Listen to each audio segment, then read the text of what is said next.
새해 첫날 평창에서 난 가스 폭발 사고로 화상을 입고 치료를 받던 30대 남성이 지난 18일 밤에 숨졌습니다.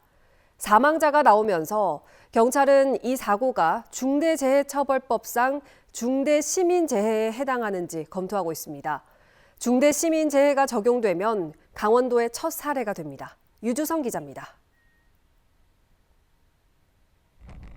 1월 1일 평창군 용평면 장평리의 한 LP가스 충전소에서 가스가 누출되며 일어난 폭발 사고. 당시 근처에 있던 시민들이 다쳐 3명의 경상자와 2명의 중상자가 나왔습니다. 큰 화상을 입은 중상자 2명은 병원에서 치료를 받아왔는데 지난 18일 30대 남성 1명이 끝내 숨졌습니다. 사망자가 나오면서 경찰은 이 사고가 중대재해처벌법상 중대시민재해에 해당하는지 검토하고 있습니다. 강원도에서 중대시민재해가 적용되는 첫 사례가 될 수 있습니다. 공중이용시설의 관리상 결함으로 일어난 사고로 사망자가 나오면 중대시민재해가 되는데 공중이용시설에 해당하는 LP가스 충전소에서 발생한 폭발 사고로 사망자가 나오면서 법 적용 가능성이 생긴 겁니다. 2명 이상이 부상을 했기도 했고 네. 그중에 1명이 사망을 했기 때문에 네.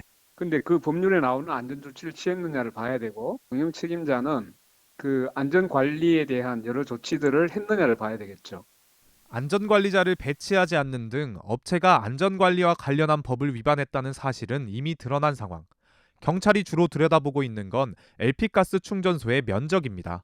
중처법 시행령에 LP가스 충전소 사업장 면적이 2,000제곱미터 이상인 경우만 공중이용시설로 인정하는 규정이 있기 때문입니다.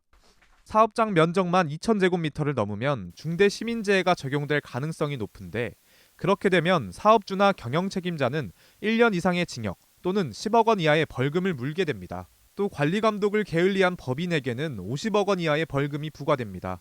손해배상 책임도 커집니다. 중처법은 사업주나 법인이 중대재해로 손해를 입은 사람에 대해 손해액의 5배를 넘지 않는 범위 안에서 배상 책임을 지도록 하고 있습니다. MBC 뉴스 유주석입니다.